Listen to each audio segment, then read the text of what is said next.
근데 이제 라가르드가 이제 뭐예요? 11월부터 네. 이제 총재가 됐던 거고 최근에 그러면 첫 데뷔전이 언제였죠? 뭐 통화정책 회의가 최근에 있었죠.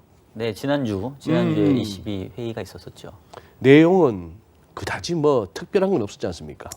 그렇죠. 일단은 뭐 사실은 그 전에 마리오 총재 시절에 드라기 총재가 마리오 드라기 총재 시절에 네. 이미 이제 뭐 통화 정책에 대해서 굵직한 결정해놨고 그다음에 11월 1일부터 또 이제 200억 유로씩 다시 양적 완화를 재개하는 결정들을 이제 이미 그전에 내려놨기 때문에 이미 드라기가 내려놓았던 예. 결정이죠. 그래서 뭐 사실 라가르드 신임 총재가 와서 뭐 새로 결정할 건 없었고 네. 다만 이제 시장에서의 관심사는 어쨌든 이제 총재가 바뀌었으니까 네.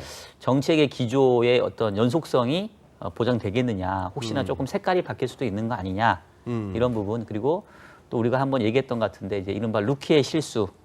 어쨌든 뭐 그분도 뭐 IMF 전임 총재였으니까 훌륭하신 분이지만 또 이제 ECB 총재로서는 처음이니까 말 실수를 좀 할 수도 있지 않을까. 이제 이런 것들을 조금은 시장은 이제 주의 깊게 봤는데 뭐 무난하게 데뷔전은 치렀다라고 볼 수 있을 것 같아요. 무난하게. 네. 네.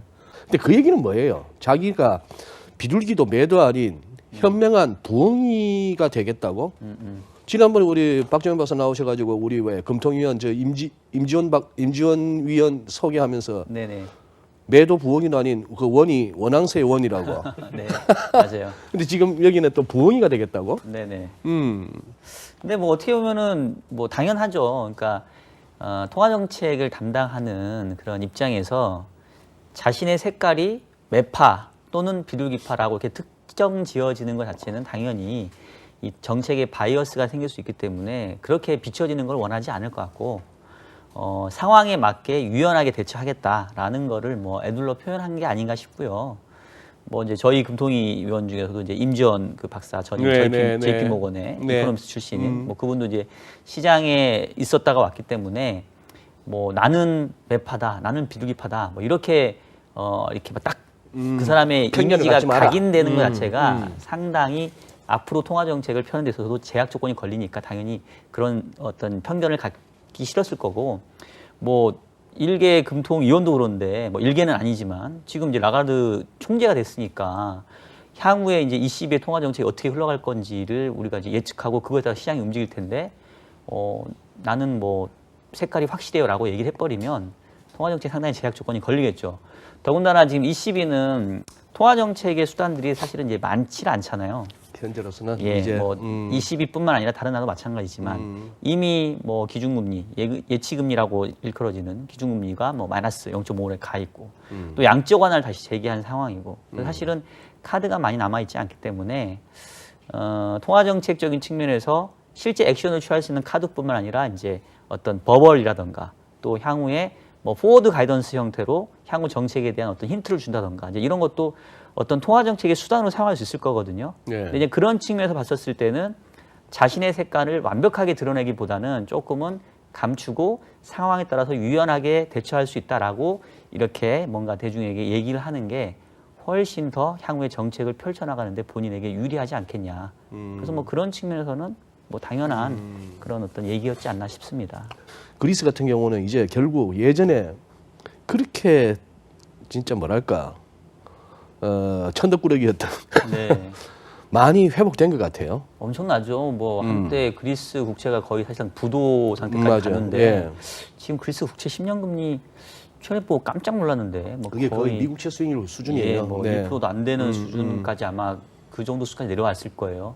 만약에 그 당시에 그리스 국채에 투자했다고 한다면 지금 완전 초대박이지. 예. 그러니까 이제 말씀하신 내용들 보면 결국은 이제 항상 금융시장은 업앤다운의 사이클이 있고 항상 이제 천덕꾸러기가 다시 이제 또 뭐 다시 후자가 되기도 하고, 근데 디스트레스 된 자산들이 결국은 회복되면서 턴어라운드가 진행됐던 그런 국가들 그리고 그런 쪽에서의 금융시장들이 자산 가격의 상승세도 가장 강하게 나타났던 뭐 이렇게 좀 평가를 해볼 수 있을 것 같습니다. 영국 얘기 한번 해보시죠.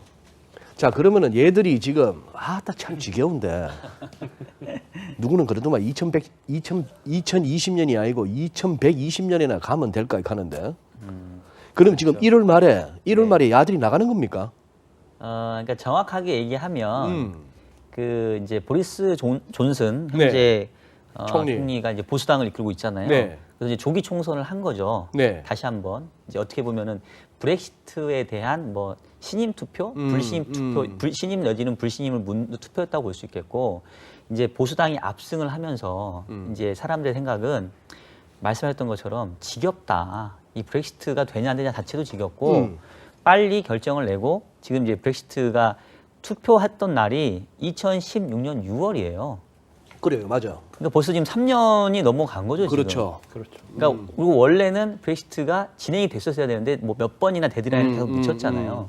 그래서 영국 국민들의 생각은 뭐 투표를 다시 재투표를 해서 이걸 되돌린다, 이건 말도 안 되고 뭐 밥이 되든 뭐 떡이 되든 죽이 되든 일단은 빨리 실행을 하는 쪽으로 힘을 실어준 겁니다. 2020년 말, 즉 내년 말까지는 이제 영국이 유럽 연합과 이렇게 이제 뭔가 협상을 하게 되죠. 향후에 뭐 예를 들면 뭐 지금 관세 문제라든가 뭐 무역 문제라든가 뭐 이런 것들을 이제 어떻게 할 거냐를 남은 이제 11개월 동안 이렇게 논의를 하게 됩니다. 그래서 이제 그 논의가 잘 되면 2021년 1월에는 이제 갈라서는 거고, 만약에 논의가 잘 안 돼도 그냥 갈라서겠다. 이른바 노딜 브렉시트가 되는 거죠. 그래서 그 사실은 이 보수당이 처음에 이제 승리를 했었을 때는 금융시장, 특히나 이제 영국의 파운드화가 되게 환호했어요. 그러니까 확 올라갔어요. 네, 왜냐하면 이제 불확실성이 제거됐다. 어찌됐든 간에 브렉시트가 실행되는 거 아니냐. 근데 또 최근에는 이 보리스 존슨 총리가 이제 무슨 얘기를 하게 되냐면, 기사를 보니까 지금 이제 녹화한 다음 날일 거예요. 20일 날 하원에다가 이 브렉시트 관련된 법안을 제출을 하는데, 이 유럽 연합과 협상을 하는 이 이행 기간을 더 이상 연장하지 않는 걸 못 박자. 그러니까 원래는 협상하는 기간을 2022년까지 법률적으로는 이어갈 수 있는데 그렇게 몇 번씩이나 옮겼던 게 지금 도대체 몇 번째냐. 지겹다. 지겹다. 뭐 노딜로 가든 협상이 되든 무관하게 그냥 2020년 말에는 깨끗하게 끝낸다. 라고 지금 이제 어떻게 보면 또 승부수를 던진 거죠. 존슨이. 예. 네. 그러다 보니까 이제 금융시장에서는 아니 이게 브렉시트가 끝난 줄 알았는데 아직도 노딜 브렉시트의 가능성이 남아 있는 거예요, 지금. 남은 11개월 동안 잘 합의가 안 되면 그냥 이제 아무 합의 없이 이제 이혼하는. 그래서 뭐 최근에 또 파운드 가격이 그래서 좀 떨어지고 있고, 내년도 말까지는 계속 이 지겨운 브렉시트 관련된 얘기를 우리가 여전히 또 해야 되지 않을까. 그러면 브렉시트 다시 유럽으로 돌아와서 정치 지형을 조금 보면은 그쪽도 여전히 포퓰리즘이 확산이라고 봐야 되는 거 아닙니까? 그렇죠. 이제 얼마 전에 유럽 의회 선거가 있었잖아요. 맞아요. 예. 그때 이제 선거 결과도 보게 되면 극우 정당들이 상당 부분 이제 세를 넓혔고, 근데 이제 이 극우 정당들이 옛날에는 뭐 이른바 이제 유럽을 떠나자 뭐 이런 주장들을 많이 했었는데, 사실은 이제 영국이 브렉시트 관련돼서 이렇게 진행하는 걸 보면서 아직도 나가지 못하고 뭔가 좀 잃어버린 몇 년 동안 있는 그런 걸 보면서 최근에 극우 정당들은 그러니까 유럽 연합을 해체하자라는 얘기는 하고 있진 않아요. 하지만 여전히 뭔가 이 포퓰리즘 관련돼서 그런 얘기들을 많이 하고 있어서 뭐 유럽의 국민성인 것 같기도 하고, 전체적으로 뭐 전반적으로 봤었을 때 뭔가 정부에게 많은 혜택들을 좀 받기를 원하고 복지 관련된 부분들에 대한 요구는 계속 지금 커지고 있는 상황이 아닌가. 혹시 트럼프 대통령이 2020년 내년에 가서 중국하고는 대충 이렇게 하는데 그놈이 밀어놨던 EU산 자동차 관세라든지 이 좀 확전할 가능성은 네. 있죠. 있어요? 당연히 있죠. 뭐 공공연하게 중국 다음은 뭐 유럽이야. 또 최근에 뭐 이제 아시아 쪽에서는 뭐 인도야 뭐 이렇게 얘기를 하고 있으니까. 그러니까 이제 트럼프가 내년도에 대선 전략을 이제 어떻게 잡느냐가 중요할 것 같아요. 네. 근데 과거에는 뭐 저도 여러 차례 말씀드린 것 같은데 대체적으로 미국 역사상 재선에 실패한 대통령이 한 3분 정도밖에 안 되거든요. 많지 않습니다. 많지 않죠. 예. 근데 그러니까 아버지 부시가 재선에 실패했었고, 기억나기로는 지미 카터. 지미 카터가 있었고, 한 2분인가 3분 정도 됐는데, 근데 이제 그분들 때만 뭐 운이 있었는지 없었는지 모르겠지만 경제 여건이 조금 부진했었고요. 나머지 분들은 대부분 집권 1년 차부터 2년 차, 3년 차 이렇게 갈수록 재선 즈음에서는 경제가 좀 높아지는 그런 구조였거든요. 그래서 아마도 트럼프도 이제 과거의 그 경험을 바탕으로 해서 가장 치적으로 내세울 거를 이제 경제로 보는 것 같고, 최근에 미국 경제 분위기 좋잖아요. 실업률도 거의 사상 최저 수준, 완전 고용 수준이고, 뭐 주가도 좋고. 근데 트럼프는 제가 생각했을 때는 여기서만 만족할 것 같지는 않고, 왠지 트럼프가 지금까지 하는 정책들을 보게 되면 그동안 이제 미국이 그 어느 대통령도 해결하지 못했던 그런 어떤 트럼프 얘기로는 이제 불균형의 문제, 뭐 기울어진 운동장, 왜 미국이 세계 경제에 내지는 세계에 뭔가 이렇게 봉사를 해야 되느냐. 우리가 왜 호구 노릇을 해야 되느냐? 그렇죠. 그렇게 이제 접근하고 있고, 말은 그렇게 하지만 저거 다 뽑아먹을 건 다 다 뽑아먹으면서. 먹었죠. 네. 그리고 이제 중국과는 또 패권 싸움을 벌이고 있고, 또 부상하는 중국을 또 어느 정도 견제를 해야 되고, 그래서 단순히 이제 과거에 역대 재선에 성공했던 대통령들처럼 이제 경제만 좋게 하고 재선을 치른다고 한다면 뭐 말씀하셨던 것처럼 무역 전쟁이 확전될 것 같지는 않은데, 지금 트럼프가 그동안 보여줬던 거는 남한이 그동안 미국이 누적적으로 쌓여왔던 결국은 재정 적자, 무역 적자 문제거든요. 미국이 계속 무역 적자를 보여왔었잖아요. 그 무역 적자 부분들을 이제 해결하겠다. 그리고 그 해결하는 방법으로 지금 이제 관세 카드를 써먹고 있는 거고, 중국하고 해보니까 관세 카드가 상당히 파워풀했다라는 거를 지금 인식을 하고 있거든요. 그러면 분명히 중국과 어느 정도 1단계 합의되고 이제 2단계, 3단계 진행하겠지만, 그 다음에 이제 중간 단계에서는 중국하고 잠시 쉬는 간에 뭐 유럽이나 아니면 또 조그마한 나라라든가 미국이 상대적으로 적자를 보이고 있는 국가들에게 다시 이 관세 카드는 반드시 꺼내들 수밖에 없지 않겠냐라는 생각이 저는 들어요. 내년에 네. 다들 2019년보다는 좋을 거라 하거든요. 네. 공감하세요? 공감합니다. 공감해요? 그러니까 올해가 단기 사이클 상에서 바닥이지 않겠냐라는 생각은 하고 있어요. 쇼크가 오지 않는 한. 지금 한국 상황을 말씀하시는 글로벌 글로벌 글로벌하게. 전체로. 예. 아, 예.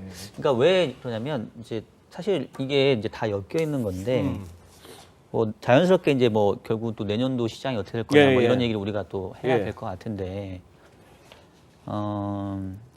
지난 올해하고 작년을 이렇게 놓고 보면 여러 가지 것들이 이제 좀 악재가 중첩되는 그런 시기였던 것 같아요. 그러니까 매크로 사이클로 본다 하더라도 뭐 미국 경제는 좋았다고 하지만 미국을 제외한 다른 글로벌 경기로 봤었을 때는 그냥 아주 하나의 지표로 본다 하면 이른바 OECD 선행지수 계속 내리꽂았거든요. 그랬죠. 그리고 뭐 미국, 중국, 이 제조업 PMI 2년 동안 내리꽂았거든요. 그걸 단적으로 종합해서 보여주는 게 바로 또 대한민국의 수출 증가율입니다. 그래요. 수출 증가율이 지난 2년 동안 올해는 계속 지금 마이너스고 그리고 우리나라도 경기 선행지수, 동행지수 보면은 지난 2017년 연말부터 최근까지 2년 동안 내리꽂았어요. 그래서 경기 여건 자체가 이제 나빠지는 그런 상황에서 또 미국과 중국 간에 이제 물론 이제 그것 때문에 경기가 나빠진 것도 있지만 미국과 중국 간의 무역 전쟁의 불확실성이 커지던 시기였고 또 브렉시트 관련돼서 뭐 되네 안 되네. 그래서 어떻게 보면은 매크로적으로 경기가 둔화되는 국면에서 불확실성이 좀 중첩됐던 게 작년 한 하반기부터 올해 상반기까지 좀 집중했던 시기 아니었냐라는 생각이 들고 올해 이제 연말부터는 조금씩 뭔가 좀 가닥을 잡아가는 듯한 느낌. 경기도 어차피 순환 사이클이 있으니까 지난 2년 동안 경기가 안 좋아졌다는 얘기는 나름대로 재고의 조정은 어느 정도 이루어졌을 거잖아요. 왜? 그리고 여기서 경기가 더 이제 꼬라박으려면 뭐 쇼크나 이벤트 이런 게 터져야 되는데 그런 게 아니라고 한다면 자체적으로 좀 다지는 이런 모습들이 있을 거고. 근데 이제 그런 와중에 어쨌든 미국과 중국이 무역 합의 1단계라는 단추는 꿰다. 즉 확전 일로로 가는 게 아니라 이제는 뭔가 좀 대화를 하려고 한다. 이제 그런 측면에서 분명히 금융시장 참가자도 그렇고 경제활동의 주체들도 심리적인 불안감들 조금은 이전보다 나아지겠죠. 그리고 이제 뭐 브렉시트 아까 얘기했지만 물론 이제 내년에도 네. 계속 있겠지만 어쨌든 이제는 뭔가 그래도 눈에 보인다. 결국 이제 경제 주체도 그렇고 이 투자자들도 그렇고 제일 싫어하는 거는 저는 불확실성인 것 같아요. 네. 오케이. 내가 안 좋아지는 걸 알고 있으면 대비를 네. 하죠. 근데 얘가 얼마나 안 좋아질지, 얘가 어떻게 흘러갈지, 그럼 결국은 모든 경제 활동을 멈추고 이제 지켜보는 게 당연하게 돼버리잖아요. 그러니까 이제 지난 뭐 한 2년 정도가 이제 그런 시기였다고 한다면 지금은 안 좋긴 안 좋은데 그래도 뭐 어떻게 최악으로 가진 않나 보네. 뭐 어쨌든 브렉시트도 되긴 되고 뭐 협상하나 보네. 이런 것들이 그렇게 보면 올해보다는 내년이 조금은 오케이. 이제 투자 여건 자체는 괜찮지 않냐. 근데 이제 사실은 이제 교수님하고 저하고 그 비슷한 견해를 갖고 있는데 약간 이제 어느 파트를 보느냐에 따라 조금은 이제 색깔이 다르게 나오는 것 같아요. 근데 이제 저는 제가 이제 내년도를 뭐 파지티브하게 본다 이제 이렇게 이제 말씀을 드린 이유는 일단은 경제가 여기서 더 망가지지만 않는다라고만 했었을 때 금융시장의 플레이어들은 분명히 그러면 더 망가지지 않으면 반등이네. 근데 이제 반등의 기울기가 흔히 말하는 U자형이 될지 뭐 V자가 될지 아니면 L자로 기어버릴지 이거는 내년에 가봐야 아는 이슈예요. 근데 이제 그동안 바닥을 내리꽂으면서 왔던 것들이 일정 부분 이제 바닥을 다지고 있나 보다라는 거에 최근에 금융시장은 일단은 어느 정도 점수를 주고 있는 거거든요. 그래서 이제 그 부분에 대한 말씀 한번 드리는 거고, 그다음에 그러면 왜 최근에 조금 분위기가 좋았을까라고 했었을 때 저는 우리가 꼭 짚고 넘어가야 되는 게 바로 연준의 이른바 인슈런스 컷이 역할을 했다고 봅니다. 컸죠. 예. 그거다 지금 엄청 뿜어대고 있어요. 거의 그렇죠. QE3를 능가하는 규모야. 뿜어대는 돈이. 그러니까 연준은 QE가 아니라고 얘기하지만 QE를 QE라고 하지 않는 이상한 아버지를 못 부르는. 그렇죠. 옛날에는 장기채를 사는 뭐 양적완화 했다면 지금은 장기채가 아니라 단기채니까 QE가 아니다라고 얘기하는데 어쨌든 뭐 금융시장에 돈이 풀리고 있는 건 사실이니까 거기다 또 아까 얘기했던 것처럼 11월 1일부터는 또 유럽이 다시 200억 유로를 또 쏟아내기 시작을 했고 그래서 결국은 제가 봤을 때는 이게 트럼프가 만들어냈는지 의도했는지 모르겠지만 그 글로벌리 경기 사이클을 보게 되면 미국 경기만 봤었을 때 미국이 지금 역대 최장 기간의 경기 확장 기간을 지나고 있잖아요. 120개월이 최장이었는데 그걸 지나갔단 말이에요, 지금.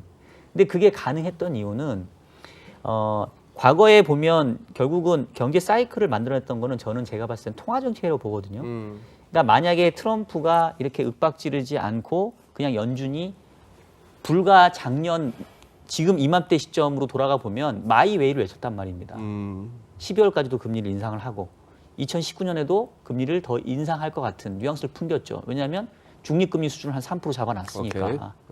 근데 돌연 갑자기 19년도 와서 7월부터 금리를 3번 내려버려요. 그러니까. 그러면 이 3번의 금리 인하는 저는 엄청난 파워를 낼 수 있다고 보거든요. 그래서 결국은 이게 다시 미국 경제의 확장 구간을 연장시키고 있고 달러화의 약세를 일정 부분 유도하고 있고 그리고 달러화 약세 시절은 대부분 신흥국들이 혜택을 봅니다. 대체로. 이게 꼭 매크로적인 측면에서 반등하지 않더라도 돈의 힘만으로도 결국 달러 약세는 분명히 신흥국, 미국 이외의 국가들에게 자산 가격들을 올린 효과를 분명 나타내거든요. 그래서 세 차례의 보험성 금리 인하가 분명히 효과를 지금 내고 있고 그 약발이 내년도 그래도 한 상반기까지는 조금 갈 수 있는 거 아니야? 라는 이제 측면에서 올해보다는 내년이 조금은 그래도 괜찮겠다라는 생각하는 건데 결국은 이게 이제 추세화되고 하반기까지 뻗어가려면 지금 교수님 말씀하신 것처럼 매크로가 따라줘야 돼요. 근데 말씀하신 선진국 경제는 지금 다시 스물스물 가라앉고 있고 미국도 영혼까지 끌어모아가지고 감세에 금리 인하에 관세까지 매겨가면서 미국 경제를 좋게 만든 거잖아요, 지금. 근데 이거는 지속 가능하지 않을 거거든요. 그래서 이게 붕괴되는 시점이 뭐 쉽게 얘기하기로는 이제 재선 이후일 거다라고 얘기를 하는 거고 금융시장의 참가자들은 그럼 또 미리 뭔가 그거에 대해서 또 조심하려고 하는 모습들을 내년 어느 시점에선가는 보이려고 하겠죠. 오케이. 그러면은 마지막 질문 30초짜리.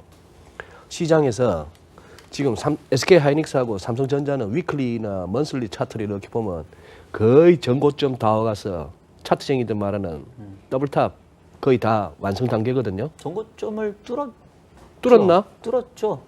삼성전 그러니까 그 저기 가격 따로 바꾼 이후로는 액면 분할한 이후로 분할한 이후로는 신가를 지금 경신한 걸로. 그러면은 네. 계속 쭉쭉 간다고 시장에서는 회자돼요.